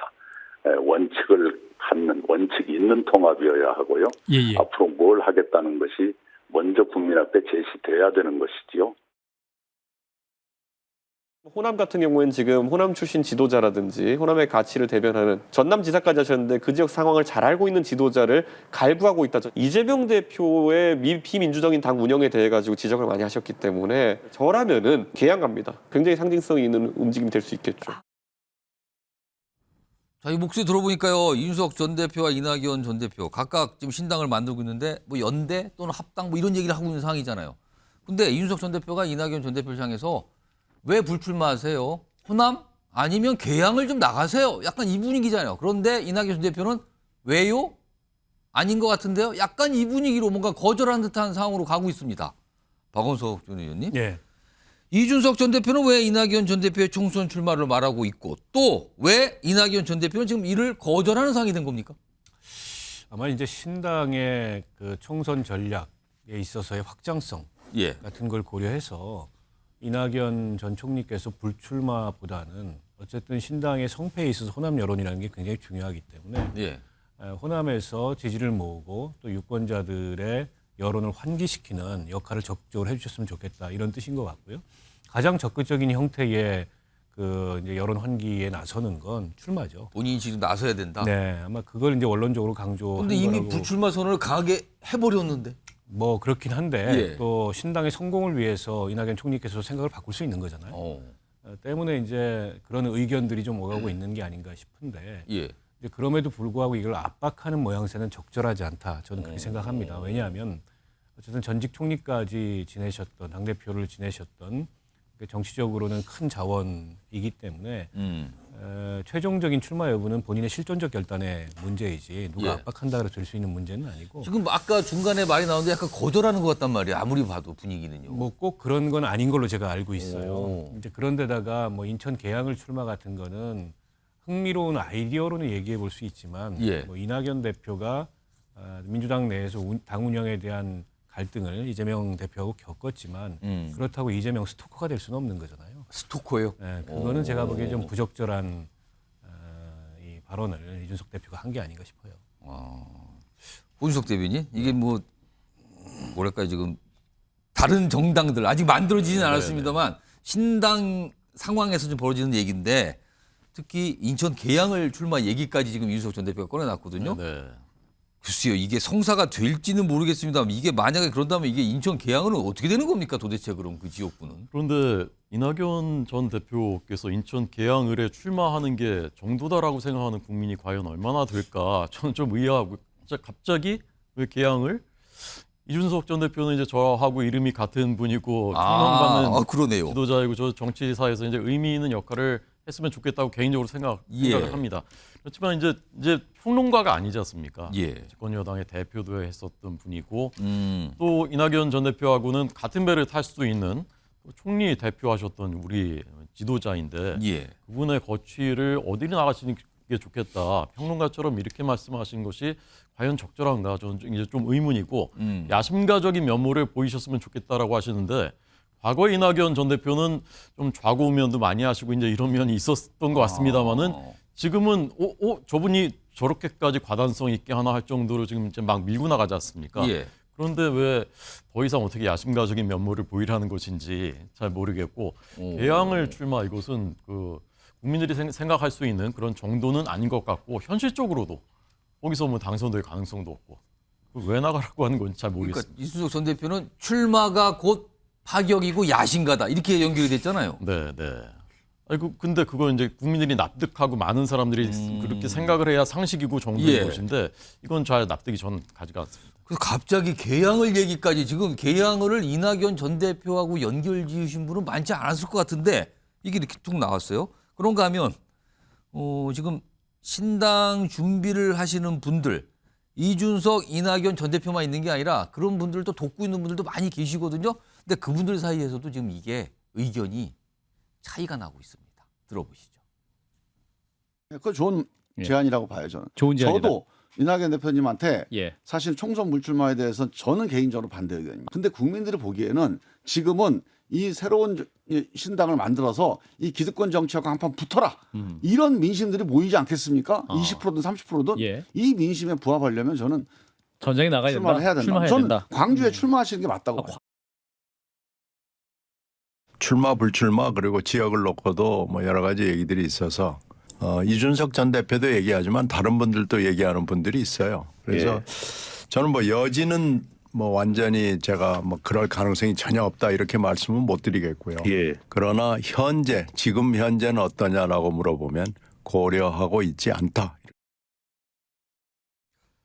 정의한 교수님, 일단 이게 여러 가지 질문이 이제 나올 수밖에 없는데 제가 한꺼번에 좀 질문을 드려볼게요. 일단 이낙연 전 대표가 출마를 하겠나? 근데 만약에 출마를 한다면 이준석 전 대표가 요구한 거를 응하는 셈이 되는데 그럼 뭐 끌려다니는 거 아니냐? 이런 시각이 또 나오는 건 아니냐? 이거 어떻게 보십니까? 출마 여부 지금 예단할 수 없지요. 그러나 어쨌든 이낙연 대표는 대단히 진중하신 분이잖아요. 예. 사실 본인의 불출마 입장을 이미 밝힌 바 있습니다. 근데 이제 와서 다시 입장을 좀 번복해야 된다는 부담이 생기겠죠. 이제 설명을 자세히 해야 되는 상황이 되잖아요. 그렇습니다. 그러나 그것 또한 신당의 성공을 위해서라면 신당의 성공을 위해서라면 선거 전략상 이낙연 전 대표가 출마하는 게 바람직하다라는 여론이 또 만들어질 수도 있는 상황입니다. 그렇기 때문에 정치인이라면 그 가능성은 열어놔야 된다. 사실은 이낙연 대표가 저는 그 이번 총선 불출마를 얘기했을 때 사실상 대선 불출마를 얘기했어야 된다. 오히려 이번 총선에서는 신당의 씨앗을 뿌리기 위해서 온몸을 던지겠다. 기득권 정당과 차별화된 선거운동을 통해서 제3정당을 성공시키겠다. 오로지 저의 일념은 여기에 있다. 이런 자세로 한다면 그런 자세를 가지고 본인이 가장 역할을 할 수 있는 호남 지역 같은 데 출마를 통해서 신당의 바람을 일으키는 모습이 더 훨씬 좋았을 수 있겠다. 자, 그러나 이준석 대표가 갑자기 인천 개항을 얘기하는 것은 너무 이게 뭐랄까 공학적인 접근이기도 하고요. 또 자칫 지금 신당 논의와 관련해서 주도권을 발휘하려고 하는 모습을 비칠 수 있다. 자, 그리고 개항의 출마가 무슨 의미가 있습니까? 이번 총선의 시대 정신은 윤석열 정부 심판에 맞춰져 있습니다. 그 속에서 뭔가 기성정당과는 다른 제3정당의 깃발을 꽂아달라는 거거든요. 그런데 개항을 선거를 통해서는 그것을 만들어내기 어렵다는 점에서 이준석 전 대표의 저런 요구 자체가 신당 논의 자체를 삐걱삐걱하게 하는 그런 요인도 작동할 수 있다. 그런 측면에서 본다면 이준석 대표가 정말 평론가처럼 얘기하기보다는 진중한 선거 전략 차원에서 충분히 고민한 뒤에 얘기하는 것이 맞아 보입니다. 제가 정기랑 교수님께 추가 질문 짧게 하나 더 드리면 이준석 전 대표 얘기를 곰곰이 잘 들어보면은요. 마치 이게 신당 간의 연대의 조건으로 내세우는 듯한 분위기도 분명히 느껴지거든요. 충분히 지금 신당이 아직 만들어지지도 않았습니다. 5개 그룹이 각각의 정당의 형태를 갖추고 아마 그 신당이 연대가 될지 하나의 정당으로 단일 깃발로 모이게 될지도 모르겠습니다만 그 과정에서 끊임없이 서로가 최소 강령에 합의하고 또 새로운 어떤 그 참신함을 보여주는 게 중요하지. 지금 저런 식으로 하나하나의 조건 또는 뭐 이렇게 근거를 제시하면서 문제와 어떤 이견을 넓히는 방식으로 제기되다 보면 신당 작업 자체가 대단히 지지부진할 수 있다는 점에서 대단히 우려스러운 대목으로 보여집니다. 자, 이렇게 이준석 전 대표는 계속 이낙연 전 대표를 향해서 출마하세요. 광주로 가시든가 호남으로 가시든가 아니면 뭐 개항을로 가시든가 이렇게 얘기를 하잖아요. 근데 막상 본인이 어디 출마할지는 아직 얘기를 안 하고 있어요. 그 목소리 좀 들어보겠습니다. 지금 시점에서 비례는 검토하지 않고 있습니다. 당연히 저는 제가 지금까지 정치하면서 보수 정당에게 어려운 상계동을 돌파하려고 노력했던 것처럼 저는 누가 저를 바보로 갈지란다 하더라도 저는 어려운 도전을 하겠습니다. 지금 시점에서는 배제하지 않고 상계동도 당연히 가능합니다. 저든 이준석 위원장이든 안 비례대표 걸려드시네. 할 생각 없고 안 걸려드랍니까? 그거는 저희 이제 전략적으로 기밀입니다. 좀 더 진척된 얘기하시는 분들은 야 그럼 혹시 내가 가면 그 내 옆 지역구에 뭐 이준석 대표 뭐 아니면 뭐 천하람 이렇게 셋이해서 어떻게 클러스터 짜는 것도 돼? 그런 식의 얘기들을 해요. 그렇기 때문에 저희가 이준석 위원장과 뭐 저희 주요 구성원들의 출마 지역은 조금 모호성을 유지하고 있습니다. 비싸게 강비구 변호사 지금 천하람 변호사 지금 이제 신당 작업을 막 끌고 가고 있는 상황인데 모호성을 유지한다. 그리고 이준석 전 대표는 다 열어뒀다 그래요. 어디든 다 열어뒀다 그럽니다. 뭐가 질문이 나오면은. 근데 막상 본인은 명확하게 얘기를 안 하고 있단 말이에요. 이건 어떻게 보세요? 그러니까 지금 본인은 지금 그 이낙연 그 전 대표한테는 뭐 인천 계양을에 가라 이렇게 말을 해놓고 본인은 지금 애매한 표현을 쓰거든요. 근데 제가 볼 때는 결국은 뭐 이 상계동 쪽으로 갈 확률이 높다고 봅니다. 아 원래 본인의, 본인의 지역구고 또 본인이 지금 어쨌든 간에 그 신당을 창당을 해갖고 또 당 전체의 어떤 당무를 또 관할해야 되고 또 총선에 또 이걸 적극적으로 본인이 진두지휘를 해야 되는데 그런 마당에 전혀 모르는 지역구에 가서 출마한다? 이거는 총선에서 본인 출마는 본인 당선은 포기하는 거죠. 결국은 그래서 그나마 그래도 그동안 자기가 다져왔던 그 노원구 상계동 쪽은 어차피 그 인맥도 다 있고 하니까 글로 출마할 가능성이 저는 매우 높다 이렇게 보고요. 그리고 또 이낙연 전 대표에 대해서 자꾸만 이렇게 공세라는 거에 대해서 여러 패널 분들이 이렇게 얘기를 하셨는데 제 생각은요.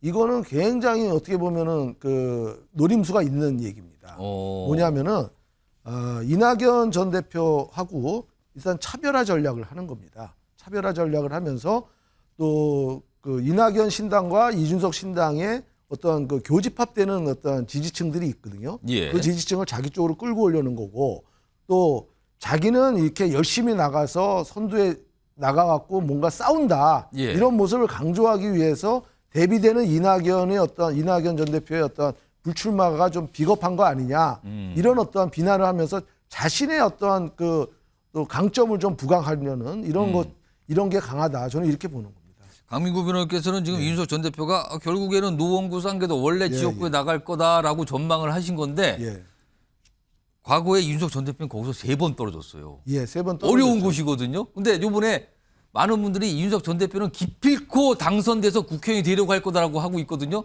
근데 이거 어려운 데 아닙니까? 그렇지만 그 전혀 새로운 지역구 가는 것보다는 낫고요. 그동안 그 이준석 그 정치인 이준석의 어떤 위치하고 지금 현재 그래도 국민의힘 당대표까지 했던 그 이준석의 위치는 많이 차이가 납니다. 그래서 지금은 한 번쯤 도전해 볼 수가 있고 충분히 가능성이 저는 있다고 보입니다. 그래서일까요? 이 지난해 말에 본인이 당을 국민의힘을 떠나면서 거기 쌍계동에서 했잖아요. 숯불 갈비집 뭐 선언 본인은 그렇게 표현했는데 그러고 보니까 그때 거기서 장소를 선택해서 했군요. 박원석 전 의원님. 이준석 전 대표가 지역구에 나오면 도대체 어딜까요? 대구입니까? 노원입니까? 최근에 또 세종 얘기까지 나왔어요. 어디입니까? 어디로 보세요? 글쎄요. 그거는 뭐 본인만이 알겠죠. 아직 뭐 밖으로 알려진 게 없어서 지켜봐야 될 것 같은데 가장 유력한 곳은 그동안에 여러 번 출마했던 곳이라고 저도 봅니다. 역시 노원. 아무래도 이제 선거 준비에 여러 가지 필요한 요소들이 있는데 상대적으로 여러 번 출마했던 곳에서는 이제 그런 것들이 조금은 더 수월하게 만들어질 수 있고 물론 지금 이제 이준석 대표는 인지도는 전국 어디를 가나 아마 평균적으로 굉장히 높을 겁니다. 때문에 인지도 때문에 출마 지역을 어디로 할까 이걸 고민하는 건 아닐 것 같고 전략적으로 어떤 그 출마가 어느 지역에서 출마가 전체 이제 그 당의 신당의 선거 전략에 도움이 될 건가 뭐 그런 걸 포함해서 여러 가지 고민을 하고 있는 것 같은데 조만간 입장을 밝히겠다고 하니까 좀 지켜보면 될 것 같고요. 애초에는 대구에 출마하는 거 아니냐 이런 얘기가 많았습니다. 처음에 대구 방문이 잦았거든요. 그리고 실제 고민했던 것으로 알고 있는데 근데 이제 대구 출마를 하려면 본인 혼자 대구에 가가지고는 승산이 없고 결국에는 대구 공략을 위한 일종의 라인업이 구축이 돼서 대구에 도전하는 컨셉이 잡혀야 되는데 지금 대구에 그만한 인적 자원 확보가 안 돼 있어요. 모르겠습니다. 아마 국민의힘의 공천 작업이 진행되면서 대구 경북에서 많은 이탈자들이 발생하고 그분들이 또 지역 유권자들의 평판으로 봤을 때 좋은 평판을 여전히 유지하고 있는 분들이다. 이렇게 되면 이제 한번 도전해 볼 만하죠. 그럴 경우에 윤석 대표가 아마 대구 출마의 가능성도 배제하기는 어렵다고 봅니다만 아직까지는 그럴 만한 그 대구 출마의 인적 자원 확보나 컨셉이 형성이 안 돼 있는 걸로 알고 있어요. 혹시 선거를 이끌 목적으로 비례대표 출마할 가능성도 있다고 보세요? 근데 그건 이미 뭐 본인이 부정했지 않습니까? 아, 그건 부정했으니까. 출마하지 않는다. 근데 그렇게 따지면은 사실은 이낙연 전 대표는 불출마 선언을 한 상태인데. 그렇긴 한데 이제 예. 저 세대의 특징이 그 비례대표 출마 같은 거를 한 번 저렇게 선을 긋고 불출마를 했는데 그걸 번복했을 때 그 이상의 정치적 데미지를 얻을 수 있기 때문에 그거는 안 된다. 그런 선택은 안 할 겁니다. 이미 그거는 안 한다고 얘기를 했기 때문에 알겠습니다. 뭐 신당 움직임들 꿈틀꿈틀대는 모습들 좀 소개해드렸고요. 아, 이것도 어떻게 될지 모르겠습니다. 뭐 서로 약간 신경전 같기도 하고 여러 가지 모습이 나타나는데 그걸 출마하라 왜 약간 이렇게 모습이 좀 비춰지고 있어요.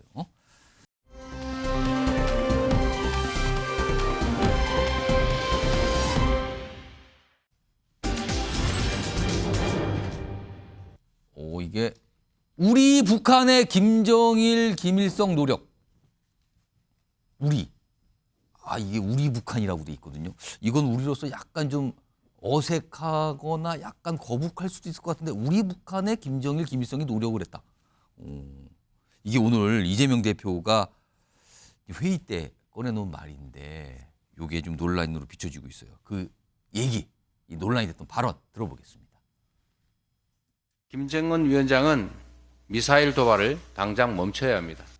무모한 도발을 지속할수록 국제사회에서 고립될 것이고 우리 북한 주민들의 고통이 심화될 것입니다. 선대들, 우리 북한의 김정일 또 김일성 주석의 노력들이 폄훼되지 않도록 훼손되지 않도록 애써야 할 것입니다.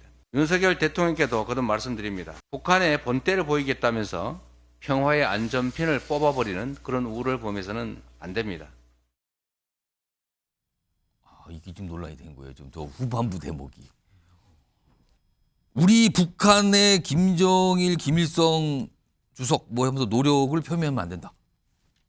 자, 화면 좀 보겠습니다. 이제 국민의힘에서 바로 반응들이 나오죠. 하태경 의원, 아니 대체 어느 별에서 왔나? 나라 지키다 희생된 분 명예를 짓밟는다. 발언 취소하세요. 홍석준 의원. 우리 북한 발언 이거 단수 실수 아닌 것 같은데요. 민주당에 무슨 뿌리 깊은 뭐가 있는 것 같은데요. 약간 이런 반응까지 나온 상황입니다. 지금. 강명구 변호사. 이게 그저 우리를 붙이는 그냥 말버릇일까요? 아니면 실수일까요? 아니면 다른 모은 걸까요? 이거 어떻게 이해하고 계십니까? 만약에 우리 북한 주민 이렇게 했다면 저는 이해가 될 것 같습니다. 같은 동포니까. 근데 우리 북한의 김일성, 김정일 그 뭐 주석 얘기를 했는데 그분들이 무슨 노력을 했다 이렇게 표현을 했거든요. 근데 도대체 그 사람들이 무슨 평화를 위한 노력을 했는지 뭐 김일성이야 뭐 우리나라를 6.25 사변을 일으킨 장본인이고 김정일도 지금 핵무기 개발에 어떤 기초를 다진 그런 사람 아닙니까? 근데 그런 사람들이 도대체 무슨 우리나라의 어떤 그 평화를 위해서 노력을 했고 그거를 폄훼하면 안 된다. 어떻게 이런 말을 할 수 있는지 저는 도저히 이게 납득이 안 가고요. 더군다나 우리라는 말은 굉장히 그게 동질감의 표현이고 굉장히 가까운 사이에서 할 수 있는 친밀적인 얘기인데 김정일과 김일성을 우리라고 표현했다라는 거는 그 사람들하고 무슨 가족도 아니고 친구도 아닌데 어떻게 그런 말을 할 수 있는지 굉장히 전 충격을 받았습니다. 그리고 안전핀 얘기, 평화의 안전핀을 뽑았다. 윤석열 대통령이. 이 말에 대해서도 제가 참 너무 어처구니 없는데요. 평화라는 게 말로 지켜지는 겁니까? 과거 체인벌린이 그 2차 대전 앞두고 히틀러하고 미넨 협정을 했죠. 예. 말로 하는 협정이었습니다. 말로 하는 평화에 대한 협정이었습니다. 예. 히틀러는 체코슬라바키아를 더 이상 침범하지 않겠다. 그래갖고 일정 지역만 달라. 이렇게 요청을 했고 그거를 평화랍시고에서 체인벌린이 받아들였는데 결국은 어떻게 됐습니까? 바로 이듬해 히틀러가 2차 세계대전을 일으켰죠. 평화라는 거는 결코 말로 하는 게 아니고 상대방이 뭔가 우리한테 어떤 공격적인 발언을 했을 때, 또 태도를 했을 때 우리도 즉각 응대를 해야지만 오히려 상대방이 북한이 우리나라를 더 침범해서는 안 되겠구나 이런 어떤 경각심을 갖는 것이지 지금 북한에서는 어떻게 했습니까? 좀 전에 며칠 전에 김정은이가 뭐라고 그랬습니까? 뭐 우리 주적은 대한민국이다.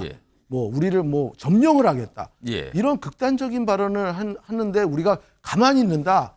그러면은 그거는 겁을 먹고 꼬랑지를 내리는 형국이 되고 결국은 북한의 김정은은 아 남한이 별거 아니구나. 이거 쳐들어가도 되겠다. 오히려 더 전쟁을 일으키는 것이고 윤석열 대통령이 거기에 대해서 즉각 응징하고 우리도 바로 대응하겠다 이렇게 표현을 한 것은 너무나 평화를 위한 길이지 그게 전쟁을 일으키려는 게 아닙니다. 전쟁을 싫어하고 평화를 원하는 자는 예. 전쟁을 준비하라는 과거 저희 로마 병법가가 한 말이 있습니다. 결국은 평화라는 것은 힘 있는 자가 누리는 특권이지 그 북한에다가 무슨 뭐 구걸하고 이렇게 해서 평화 절대 안 됩니다. 저는 그렇게 생각합니다. 지금 이게 논란으로 연결이 돼버렸는데 정기란 교수님 그런데요.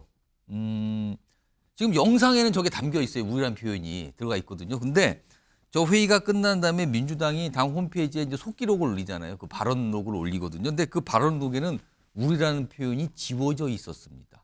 그렇다면 민주당에서 이걸 의식했다는 거 아닙니까 지금요? 당연히 의식할 수도 있죠. 그러나 아마 좀 전에 자료화면을 저도 봤습니다만 발언하면서 이상한 점을 느꼈어요. 그냥 넘어갔습니다. 그게 무슨 얘기냐면 저는 제가 볼 때는 이게 의도했다기보다는 말버릇일 수 있습니다. 우리라는 표현을 자꾸 우리라는 표현을 붙이는 그런 습관이 있을 수 있죠. 그런 부분에 대해서 말 어떤 버릇, 일단 꼬투리 잡기를 지금 지나치게 하는 거다는 그런 느낌을 지울 수가 없습니다. 자, 그걸 알았기 때문에 민주당에서도 최고위원회가 끝나자마자 속기록에서 우리는이라고 하는 우리 북한이라고 하는 것을 북한으로 정정했죠. 예, 우리라는 걸 빼놨더라고요. 예, 뺐습니다. 그래서 정정했으면 될 일입니다. 근데 이걸 가지고 득달같이 일어나고 있습니다, 지금. 야, 뭐 이게 말이야, 대북 DNA가 드러났다. 이거 뭐 하는 겁니까? 자, 북한의 김정은 위원장 벌써요. 뭐 주적, 전쟁, 뭐 초토화, 말폭탄 날리고 있습니다. 자, 거기에 대해서 우리 대통령 뭐 하고 계십니까? 뭐 끝까지 응징한다. 국방부 장관은 뭐 즉강 끝 얘기하면서 좋습니다. 이런 상황이면요. 미국에서 그러니까 전문가들이 뭐라고 하겠습니까? 6.25 이후에 최고의 위기 상황이라고 얘기하지 않겠습니까? 한반도가. 자, 그러면 어디서 국지전쟁이 일어나더라도 이상하지 않을 정도의 위기 상황인 겁니다. 이 속에서 말폭탄 대결 의미 없습니다. 어떻게 하면 이 한반도 상황을 면밀하게 말 그대로 이 정세를 관리할 것인지 정부가 거기에도 신중함을 보일 필요가 있죠. 야당 대표의 말을 꼬투리 잡아가지고 무슨 난리 난 것처럼 얘기하는 것이 이 평화에 뭔 도움이 되는지 저는 묻고 싶습니다. 홍준석 대변인 지금 우리라는 발언 제가 두 분께 다 드릴게요. 우리라는 발언 여기 설명을 각각 해주셨고요. 그 우리라는 발언 뒷부분입니다. 김정일, 김일성 주석의 노력을 폄훼하면 안 된다. 이 표현도 들어가 있었다. 이것도 사실은 여당에서는 굉장히 좀 문제 삼고 있는 거 아닙니까 지금? 네. 제가 뭐 우리 앵커님이 이렇게 얘기할 수 있죠. 근데 이재명 대표께서 말버릇일 수 있다고 저는 생각하는데 그럼 이제 뭐 우리 윤 대통령이라든가 아니면 국민의힘하고 같이 있을 때 우리 국민의힘이라든가 이런 말씀 한 번도 못 들어봤거든요. 그때는 왜 우리를 안 붙이는가? 네. 김일성, 김정일 그분들이 이제 노력을 많이 하셨죠. 핵무기도 얼마나 노력해서 만들었습니까? 미사일 얼마나 만들었습니까? 뭐 해커 양성해서 우리 지금 해킹해서 이제 코인 뭐 다 빼내가고 있지 않습니까? 저는 사실 이재명 대표께서 그 발언보다도 그 다음에 하신 말씀, 상대가 돌을 던진다고 우리가 더 큰 돌멩이를 던진다면 그게 평화를 위해서 무슨 도움이 되느냐라는 말씀에 저는 사실 충격을 받았습니다. 돌멩이를 던진 것인가? 천안함 폭침으로 우리 장병이 젊은이가 수십 명이 순국했습니다. 연평도 포격, 서해 교전, 연평 해전, 목함지뢰로 두 젊은이가 다리를 잃었습니다. 최근에는 무인기를 또 띄웠습니다. 서울 상공에. 이런 일들이 돌을 던지는 것입니까? 이건 흉기 난동이죠. 방화입니다. 그런데 상대가 흉기 난동하고 방화하는데 옆집에서 평화를 위해서 그냥 우리는 참자 가만히 있자. 이게 과연 가장의 올바른 태도입니까? 저는 이재명 대표께서 이 부분은 직접 좀 해명을 하시든지 좀 사과를 하시든지 해야 될 발언이라고 생각합니다. 박원석 전 의원. 글쎄요, 뭐 우리 붙인 거는 저는 뭐 약간 언어 습관인 것 같아요. 그리고 못 들어보셨다고 했는데 전 들어봤습니다. 우리 윤 대통령, 우리 국민의힘 이렇게 그렇게 칭하는 거를 한번 자료화면을 찾아보십시오. 이재명 대표가 저런 말을 하는 걸 저도 여러 번 들었는데 약간 어색하다 이런 생각이 들었어요. 근데 이제 저게 북한하고 붙으니까 정치적 논란이 됐는데 뭐 그건 앞으로는 좀 주의하셨으면 좋겠고요. 그러니까 그러니까 평화를 어떻게 관리할 건가 굉장히 큰 철학적 차이가 있는 것 같습니다. 특히 국민의힘과 민주당과 또 야당들 사이에. 예. 근데 물론 이제 그 말로만 평화를 지킬 수 없고 우리 안보라는 건 늘 준비돼 있어야 되고 만반의 태세를 갖춰야 되지만 그렇다고 우리가 강대강 대치를 통해서 예. 지금 한반도 이 지정학적 상황에서 얻을 수 있는 게 과연 얼마나 있을까에 대해서 의문을 던져봐야 되는 것도 사실이고요. 결국 지금 북한이 비이성적인 상대잖아요. 예. 그리고 비이성적인 도발을 하고 있습니다. 예. 근데 그런 비이성적인 상대를 향해서 우리도 예를 들어서 이 무력 대응만 내지는 힘을 통한 대응만 한다 그래서 지금 우리 국민들이 안심하고 이 일상을 유지할 수 있을지에 대해서 걱정이 되는 면이 많고요. 앞서 이제 그 김일성, 김정일을 언급하면서 노력을 폄훼하면 안 된다라는 거는 아마 예. 과거의 7.4 공동성명이나 6.29 선언이나 이런 걸 지칭한 것 같아요. 예. 전체적인 내용은 김정은의 도발에 대해서 이렇게 하면 안 된다는 내용인데 몇몇 표현들에 오해가 있을 수 있는 표현들이 있어서 예. 그런 점은 좀 아마 이재명 대표도 그렇고 민주당도 이후에는 유의해야 되지 않을까 싶습니다. 제가 10초만 말씀드리겠습니까? 제가 그 말씀하신 6.15 공동선언 그 당시에 청와대 출입하는 기자였고 남북 정상회담을 지켜봤는데 김대중 대통령께서 김정일 위원장이 답방을 약속했습니다. 그리고 엄청나게 기다렸습니다. 그리고 그 답방 성사시키기 위해서 나중에 특사까지 보냈습니다. 근데 그 안타까운 심정을 제가 옆에서 지켜봤기 때문에 그러나 그 약속조차도 지키지 않았습니다. 그것을 과연 평화를 위한 노력을 했다고 할 수가 있는 것인가 의문입니다. 그런 것도 안 지켰다. 알겠습니다. 지금 패널분들 말씀하시는 건 이제 비이성적인 모습을 보여주는 게 지금 북한 상황이다. 뭐 우리 보고 무슨 이런 협박이 없습니다. 무슨 대한민국 초토화 점령 막 이런 얘기까지 꺼내놓고 있거든요. 그런데 다음 화면에 있습니다. 이것도 비이성적인 모습일 거예요. 일단 화면 좀 보시죠. 이게 이 영국 언론이죠, BBC. 여기 보도가 있는데 어떤 영상을 확보해서 보도를 했어요. 한국 드라마를 본 북한 10대 소년이 12년 노동형. 이게 이제 2020년쯤인가 그 근저리쯤에 한 걸로 최근 한 몇 년 전에 한 걸로 나오는데 한국 드라마를 봤는데 12년 노동형을 선고받는 이 영상을 입수했다고 합니다. 2020년 들어서 나만의 드라마, 예능 등 배포 시 사형입니다. 이건 배포하면 사형. 자, 요 보도한 관련 영상이 있습니다. 보시죠. 녹화물을 신청부터 시키다가 단속된 엉겨버리는 중학교 학생들이었던 공개 재판이 있었습니다. 각각 12년의 노동교육을 혼도해 외래문화의 유혹돼서 분별없이 돌아치다가 끝내는 자기 앞길을 망치고 말았습니다. 일단 궁금한 게요. 이게 문화잖아요.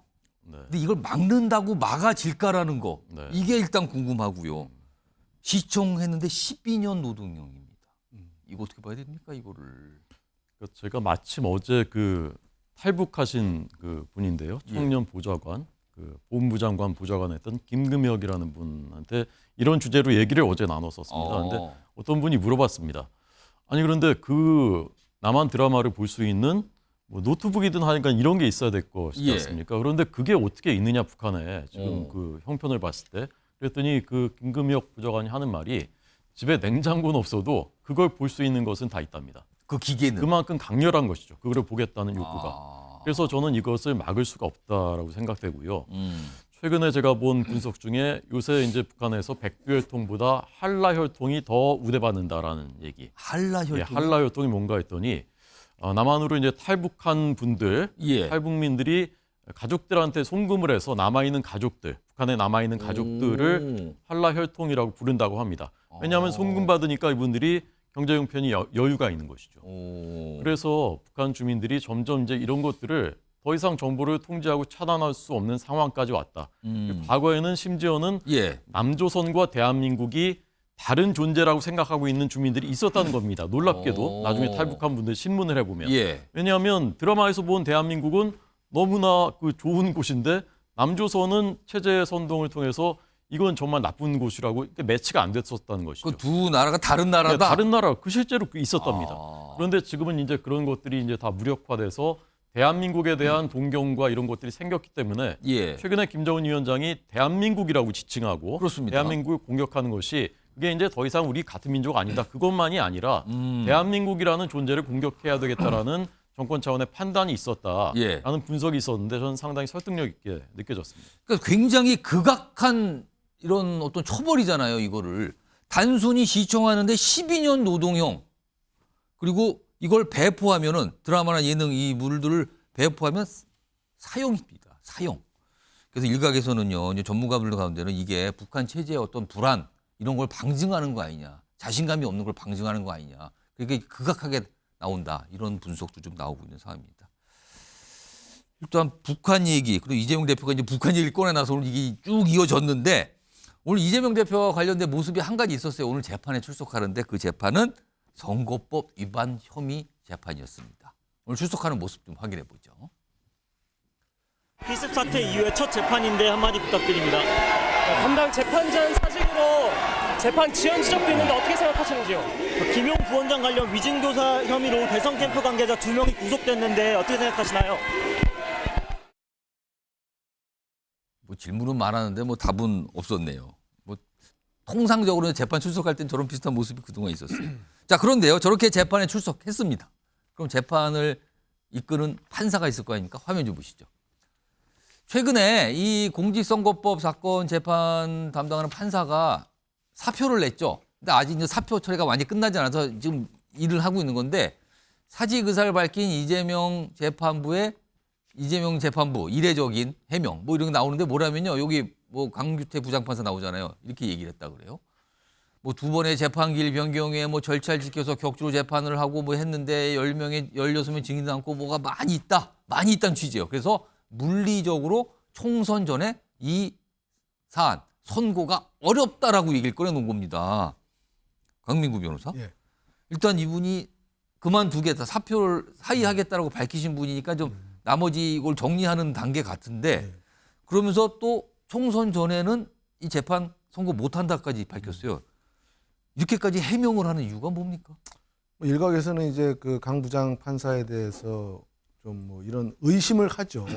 지금 일부러 총선 전에 사표를 내갖고 이 재판을 더 또 지연해서 이 총선 끝날 때까지 이재명 대표의 어떤 사건이 마무리되지 못하게 하려고 일부러 이 타이밍에 이제 옷을 벗는 거 아니냐 이런 어떤 의심을 받게 되는데 이 강 부장 판사님 강 부장 판사 같은 경우에는 이제 어떤 식으로 해명을 하냐면 지금 본인이 어차피 사표를 안 냈다 하더라도 자기의 임기가 이제 2년이 다 끝났고 자기는 사표를 안 내도 다른 지역으로 아마 전보가 됐을 거기 때문에 어차피 재판부가 바뀐다. 그렇죠. 어차피 재판부가 바뀌고 또 본인이 만약에 이걸 하더라도 총선 전에는 도저히 재판부가 설사 안 바뀐다 하더라도 4월 달까지는 남은 증인 지금 뭐 10몇 명이 남아 있고 또 이거에 대해서 뭐 구형돼야 되고 또 나중에 또 판결문도 써야 되고 여러 가지 이 절차적으로 봤을 때 도저히 4월 달까지는 이걸